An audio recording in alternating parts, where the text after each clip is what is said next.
Good morning, students. Our today's topic is respiration in plants. Like animals, plants also carry out respiration to get the energy they need for various life functions. कि animals की तरह जो हमारे plants होते हैं, plants को भी क्या चाहिए, रेस्पिरेशन परफॉर्म करते हैं प्लांट्स भी। और वो क्या करते हैं, रेस्पिरेशन किस लिए करते हैं कि वो भी क्या कर सकें, एनर्जी गेन कर सके। किसके लिए, कोई भी उसके लाइफ फंक्शंस है, उसको फोटोसिंथेसिस परफॉर्म करना है, ठीक है, कोई भी फंक्शन परफॉर्म करना है, बॉडी की ग्रोथ हो रही है, डेवलपमेंट हो रही है, तो उसके लिए क्या है, प्लांट्स भी क्या करते हैं, रेस्पिरेशन शो करते हैं। Plants take in oxygen and given out carbon dioxide. कि प्लांट्स क्या करते हैं, ऑक्सीजन को लेते हैं और क्या करते हैं, कौन सी गैस रिलीज करते हैं, carbon dioxide. Plants do not have special respiratory organ and there is very little transport of gases that occurs. कि प्लांट्स के पास क्या नहीं होता, कोई भी रेस्पिरेटरी ऑर्गन नहीं होता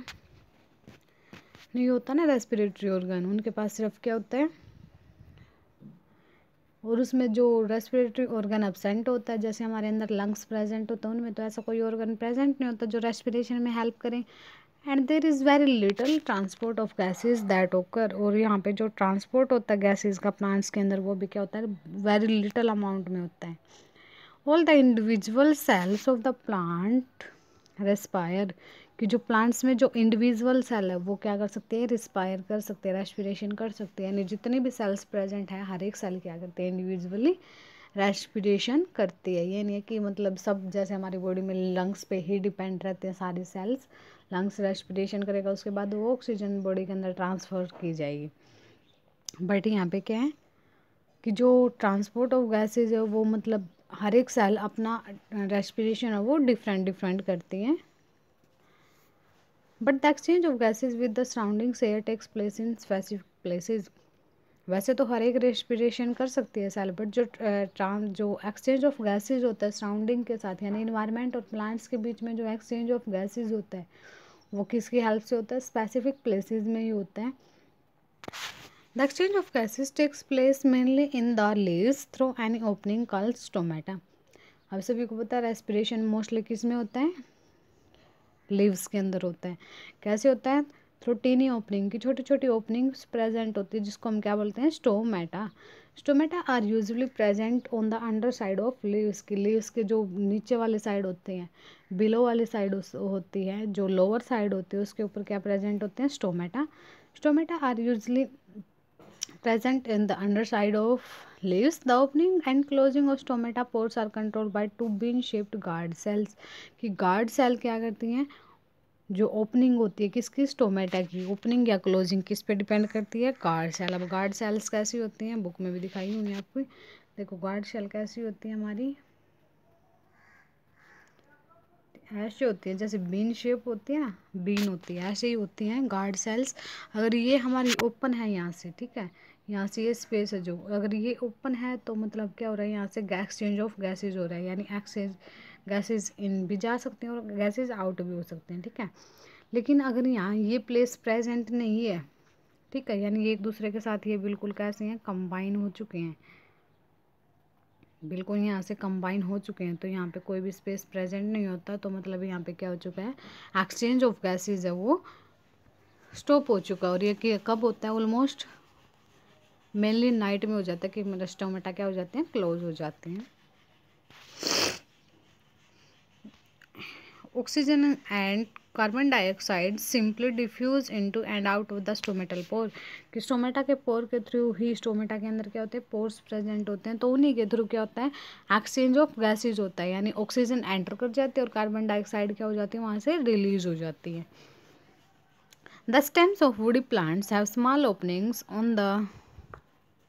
ऑन दैम कॉल्ड लेंटिसल्स। कि कुछ स्टेम्स के ऊपर भी क्या होता है, जो वुडी प्लांट्स के जो स्टेम्स होते हैं उनके ऊपर स्मॉल ओपनिंग्स होते हैं जिनको हम क्या बोलते हैं, लेंटिसल्स। कि जैसे हमारी लीव्स के ऊपर क्या थी, स्मॉल ओपनिंग प्रेजेंट थी, उसको हमने स्टोमेटा बोला था। तो सेम ऐसे स्टेम के ऊपर भी क्या होती है, स्मॉल स्मॉल ओपनिंग्स प्रेजेंट होती है, these are called lenticels. This help in exchange of gases. किस में हेल्प करते हैं, ये भी एक्सचेंज ऑफ गैसेज में हेल्प करती हैं, पर्टिकुलरली एट द नाइट। कि नाइट के टाइम पे ही हेल्प करती है, जब हमारा स्टोमेटा क्या होता है, क्लोज्ड होता है। बिकॉज स्टोमेटा किसके अंदर मिलता है, लीव्स के अंदर, तो लीव्स फोटोसिंथेसिस किस टाइम करती हैं, जब सनलाइट अवेलेबल होती है तो नाइट में हमारे सनलाइट अवेलेबल नहीं होती, तो उस टाइम पे जो हमारे स्टोमेटा होते हैं वो क्लोज हो जाते हैं। तो उसी वजह से जो हमारी नाइट में जो रेस्पिरेशन होती है वो किसकी हेल्प से होती है, लेंटिसल्स यानी स्टेम पे जो हमारे छोटे छोटे स्टेम पे जो पोर्स प्रेजेंट होते हैं स्टेम के अंदर, तो उन्हीं की वजह उन इससे क्या होती है,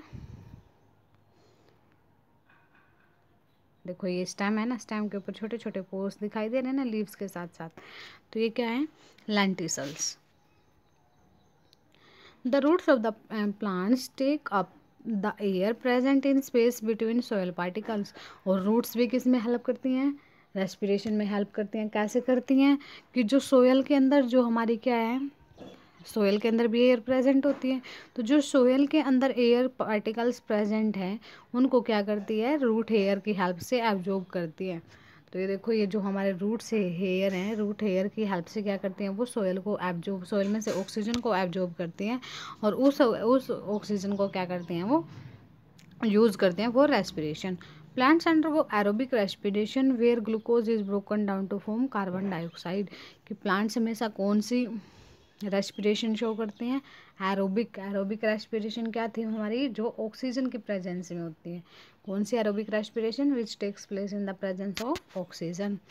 और होता क्या है इसमें, देखो जो हमारा ग्लूकोज है, अब प्लांट्स के अंदर भी जो सॉरी जो फूड है, जो उन्होंने फूड परफॉर्म फूड फोटोसिंथेसाइज किया है, उस फूड को वो क्या करते हैं, ग्लूकोज की फॉर्म में ही स्टोर कर के रखते हैं। ग्लूकोज का फॉर्मूला क्या था हमारा, C6H12O6 प्लस जब इसके साथ ऑक्सीजन कंबाइन होती है तो क्या फॉर्म करते हैं, वो क्या ब्रोकन डाउन किस किस में होता है, carbon dioxide plus water plus energy. कि वहाँ पे भी यह सारी चीज़ें परफॉर्म होती हैं जो कहाँ पे हुई थी, ह्यूमन बॉडी के अंदर जो क्या हुई थी, और रेस्पिरेशन हुई थी, तो उसमें भी क्या हुआ था, एरोबिक रेस्पिरेशन में यही सब फॉर्म हुआ था कि carbon dioxide plus water plus energy. तो ये हमारा किसके केस में बनते हैं, एंड प्रोडक्ट्स, फोटोसिंथेसिस के केस में, प्लांट्स के केस में। अब देखो फोटोसिंथेसिस एंड रेस्पिरेशन। कि in previous classes we have learn that plants are autotrophs. कि आपको आपने प्रीवियस क्लासेस में रीड किया है कि जो प्लांट्स होते हैं वो क्या होते हैं, ऑटोट्रॉप्स। ऑटोट्रॉप्स यानी मेक देयर ओन फूड। किसकी हेल्प से बनाते हैं, फोटोसिंथेसिस की हेल्प से। Photosynthesis is just the opposite of respiration. Photosynthesis क्या बिल्कुल अपोजिट है रेस्पिरेशन से।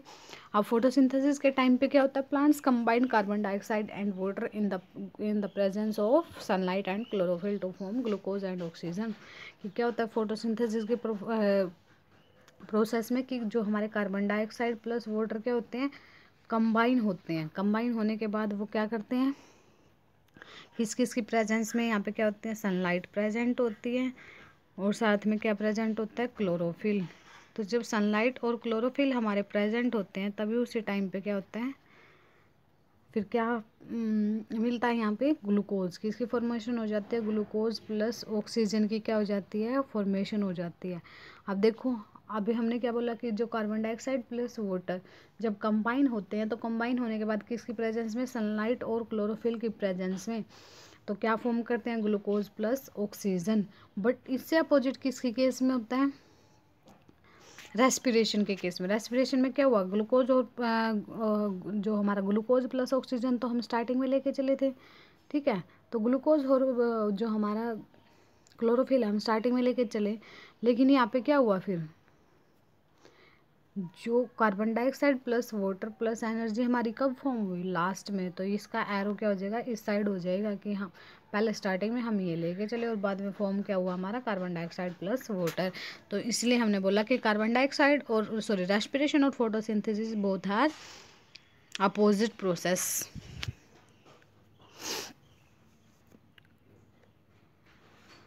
On the other hand, during respiration, plants break down glucose using oxygen into carbon dioxide and water, releasing energy in the form of heat। कि इन energy release होती है किसके form में, heat के फॉर्म में। Next topic हमारा कि differences between photosynthesis and respiration. यहाँ से आपके सारे डाउट्स क्लियर हो जाएंगे। तो देखो, it is the process by which plants prepare their own food. की कौन सी प्रोसेस है जिसमें क्या करते हैं, प्लांट्स अपना फूड प्रिपेयर करते हैं, किसकी हेल्प से, using carbon dioxide and water in the presence of sunlight and chlorophyll. कि क्या क्या होता है कि जो हमारे प्लांट्स प्रिपेयर करते हैं अपना फूड किसकी हेल्प से करते हैं, कार्बन डाइऑक्साइड प्लस वाटर, और क्या मिलता है यहाँ पे, glucose plus oxygen, glucose plus oxygen. और होती कैसे है ये प्रोसेस, अब आपको पता कि किस में होती है, ये ग्रीन लीव्स के अंदर होती हैं। अब ग्रीन लीव्स के अंदर ऐसा क्या होता है कि जो फोटोसिंथेसिस परफॉर्म करते हैं, क्या होता है उनके अंदर, क्लोरोफिल। तो क्लोरोफिल की वजह से, क्लोरोफिल और साथ में क्या होना चाहिए, सनलाइट प्रेजेंट होनी चाहिए, तो तभी क्या होता है, फोटोसिंथेसिस की प्रोसेस हमारी कंप्लीट होती है। अब उससे अपोजिट हमारा रेस्पिरेशन में क्या होता है, कि रेस्पिरेशन में क्या होता है, जब ग्लूकोज प्लस ऑक्सीजन की, ग्लूकोज और हमारे क्या होता है, ऑक्सीजन का कम्बिनेशन होता है, तो क्या फॉर्म होता है, carbon dioxide plus water plus energy. Okay, ये प्रोसेस यहाँ पे ये हमारी फॉर्म होती है। यहाँ पे हम वहाँ से हम ये लेके चले थे, लास्ट में ये फॉर्म हुआ था, बट यहाँ पे ये स्टार्टिंग प्रोडक्ट हमारा डिफरेंट है। ठीक है, जो फोटोसिंथेसिस में हमारा स्टार्टिंग प्रोडक्ट था वो हमारा रेस्पिरेशन में क्या बन जाता है, last product. Okay, it occurs during the day time as sunlight is required, कि जो फोटोसिंथेसिस है वो हमेशा कौन से टाइम में होती है, डे टाइम में होता है, बिकॉज इसके लिए क्या चाहिए, सनलाइट। और ये हमारी कब होती है, रेस्पिरेशन कब होती है, बोथ डे एंड नाइट, दोनों में होती है हमारी respiration. It occurs, third point देखो, it occurs mainly in green plants, green parts of the plant such as leaves and stems where chlorophyll is present. Photosynthesis हमारी कहाँ होती है, सिर्फ ग्रीन प्लांट्स के अंदर ही होती है, जो प्लांट्स के जो ग्रीन पार्ट्स होते हैं उन्हीं के अंदर होती है, जैसे लीव्स एंड स्टेम है, जहाँ पे क्या प्रेजेंट है, क्लोरोफिल प्रेजेंट है। लेकिन जो हमारी एक्सचेंज ऑफ गैसेज है वो लीव्स के अंदर भी होती है, स्टेम के अंदर भी और रूट्स के अंदर भी होती हैं। तो cellular respiration takes place in at the cells in every part of the plant. अब सेलुलर रेस्पिरेशन क्या थी, कि जो प्लांट्स के अदर पार्ट्स के बीच में ट्रांसपोर्ट कराना गैसेस का, वो क्या होता है, हर एक पार्ट में होता है, बिकॉज हर एक पार्ट को क्या है, रेस्पिरेशन की नीड है हर एक सेल को। केमिकल इक्वेशन क्या होती है इसके लिए, C6O2 sorry 6CO2 plus 6H2O in the presence of sunlight and chlorophyll gives glucose plus oxygen। कि carbon dioxide plus water in the presence of sunlight and chlorophyll. देखो ये जो एरो के ऊपर जो लिखा होता है ना, सनलाइट क्लोरोफिल, ये क्या होता है कि इसकी प्रेजेंस में, इसके बिना ये रिएक्शन नहीं हो सकती, इसकी जो प्रेजेंस होती है वो मस्ट होती है। ठीक है, अब जो रेस्पिरेशन में जो केमिकल इक्वेशन है वो क्या है, बिल्कुल अपोजिट। देखो यहाँ पे क्या, लास्ट में ग्लूकोज बना था और ऑक्सीजन बना था। अब हम इन्हीं को लेके चलते हैं कि स्टार्टिंग में हमारा, देखो इसमें ये लास्ट में फॉर्म हुए, इस रिएक्शन को बिल्कुल अपोजिट कर दो, जो एरो के इस साइड है उसको एरो के इस साइड लिख दो। ठीक है, जो राइट पे है उसको लेफ्ट पे, और जो लेफ्ट पे है वो राइट पे। तो देखो कि हमारा राइट पे फोटोसिंथेसिस में क्या फॉर्म हुआ था, C6H12O6 प्लस O2 6O2। तो ये हम स्टार्टिंग में लेके चलेंगे, C6H12O6 plus 6O2 gives 6CO2 plus 6H2O plus energy. Okay, हाँ जी, देखो अब experiment. To prove that heat is release during the process of respiration, कि आपको क्या प्रूफ करना है, कि जब हमारी रेस्पिरेशन होती है, रेस्पिरेशन के टाइम पे क्या होता है, हीट भी रिलीज होती है प्लांट्स के अंदर। तो देखो कैसे, कि इसका प्रूफ क्या है, हम कैसे प्रूफ करें, हमें क्या पता चलेगा। अब है ये तो है नहीं कि हम प्लांट्स को टच करेंगे वो हमें वहाँ से हीट लगेगी, ऐसा तो नहीं हो सकता। तो उसके लिए देखो क्या एक्सपेरिमेंट करना है आपको। मटेरियल क्या क्या चाहिए, जर्मिनेटिंग सीड्स, की जो सीड जर्मिनेट हो सकते हैं, ऐसे आपको सीड्स लेने हैं। 2 कोनिकल फ्लास्क लेनी है, कोनिकल फ्लास्क देखो जैसे आपको ये दिखाई दे रही है, ऐसी कोनिकल फ्लास्क लेनी है आपको। ठीक है, और क्या लेना है, 2 thermometer, 2 thermometer and 2 1 hole stoppers. और स्टॉपर्स लेने हैं कि देखो ये जैसे आपको, जैसे ये दिखाई दे रहे हैं ना आपको स्टॉपर, तो ये स्टॉपर लेने हैं आपको। इन स्टॉपर्स की हेल्प से आपको क्या करना है, कि इसके अंदर मतलब एक ही होल हो जिसके अंदर से सिर्फ थर्मामीटर जा सके, ऐसे स्टॉपर की टाइट रही हमारा एयर टाइट। ओके, नेक्स्ट है प्रोसीजर। प्रोसीजर में देखो क्या करोगे, कि जो हमारे जर्मिनेटिंग सीड्स है उसको क्या कर दो, 2 इक्वल पोर्शंस में डिवाइड कर दो। ठीक है, सपोज आपने ग्राम सीड ले रखा है, ठीक है, या फिर पल्सेस के सीड ले रखे, तो उनको क्या कर दो, 2 पोर्शंस में डिवाइड कर दो। ठीक है, जैसे अलग अलग पोर्शन हो जाते हैं ना, हाफ पोर्शन, जैसे पी है हमारी, मटर है, मटर का जो सीड आप उसको क्या कर सकते हो, 2 इक्वल हाफ्स में डिवाइड कर सकते हो आप।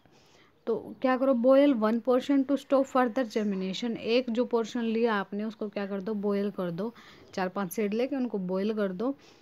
हाफ करने के बाद बॉयल करोगे तो क्या हो जाएगा कि जो उसके अंदर जर्मिनेशन हो रही थी फर्दर की, वो जर्मिनेट हो सकता था, उसके अंदर एबिलिटी थी, बट बॉयल करने के बाद वो सारी क्या हो जाएगी, एबिलिटी ख़त्म हो जाएगी। तो अब उनको क्या कर दो, कॉनिकल फ्लास्क ए में डाल दो, जो आपने क्या किए थे, हीट किए थे, ठीक है। उसके बाद जो हमारे जर्मिनेटिंग सीड्स हैं, जो दूसरा हाफ बच गया वो कहाँ डाल दो, कॉनिकल फ्लास्क बी के अंदर डाल दो, ठीक है। अब देखो, close is flask tightly with the stopper. Stopper के साथ क्या कर दो, क्लोजली फ्लास्क को क्लोज कर दो। ओके, इंसर्ट है थर्मामीटर थ्रू द होल। जो होल है इसके अंदर से क्या डालो, थर्मोमीटर डालो, ठीक है। और ऐसे डालो कि जो ये बल्ब है ना थर्मामीटर का, ये मरकरी आपको दिखाई दे रहा है, ये क्या हो उसके इसके अंदर डीप हो उसके, कि जहाँ पे उसके साइड में सीड्स प्रेजेंट होने चाहिए। ये नहीं आप थर्मामीटर को यहाँ तक रख दो ऊपर तक और सीड्स नीचे प्रेजेंट है, तो थर्मामीटर को भी इतने नीचे जाने दो जहाँ तक क्या प्रेजेंट है, सीड्स प्रेजेंट है। Note the initial temperature on each thermometer. उसके बाद क्या करो, हर एक का इनिशियल का मीनिंग क्या होता है कि जो स्टार्टिंग में टेम्परेचर है, जब आपने थर्मामीटर उसके अंदर डाला है उस टाइम पे कितना टेम्परेचर है। उसके बाद फ्लास्क को अनडिस्टर्ब छोड़ दो 24 हावर्स के लिए। 24 हावर्स के बाद जब आप टेम्परेचर रिकॉर्ड करोगे तो क्या मिलेगा, जो हमारी फ्लास्क ए थी, क्या थी, जो हमारी फ्लास्क ए थी उसके अंदर टेम्परेचर क्या मिलेगा, कांस्टेंट, यानी सेम जो पहले था वही टेम्परेचर मिलेगा। बट जो हमारी कॉनिकल फ्लास्क भी है उसके अंदर टेम्परेचर कैसा मिलेगा, इंक्रीज हुआ हुआ मिलेगा, ठीक है। यानी यहाँ पे टेम्परेचर क्या हो चुका है, इंक्रीज हो चुका है, बढ़ चुका है। अब कैसे इंक्रीज हुआ टेम्परेचर, कि देखो जो हमारी फ्लास्क ए थी, फ्लास्क ए में कैसे सीड थे, जो क्या हो चुके थे, पहले बॉयल कर चुके थे हम। बॉयल करने के बाद यानी वो कैसे हो चुके हैं, ए लाइव हो चुके हैं। अब लाइव नहीं है वो सीड, ए लाइव हो चुके हैं। बट जो हमारी कॉनिकल फ्लास्क भी है उसके अंदर क्या हो रहा है, फर्दर जर्मिनेशन चल रहा है, तो जिसकी वजह से यानी यहाँ पे हीट प्रोड्यूस हुई। और टेम्परेचर किसकी वजह से इंक्रीज होता है, due to rise in heat. यानी जब हीटिंग में राइज होता है तभी क्या होता है, टेम्परेचर इंक्रीज होता है। तो यहाँ पे आपका चैप्टर फिनिश हो चुका है, ठीक है।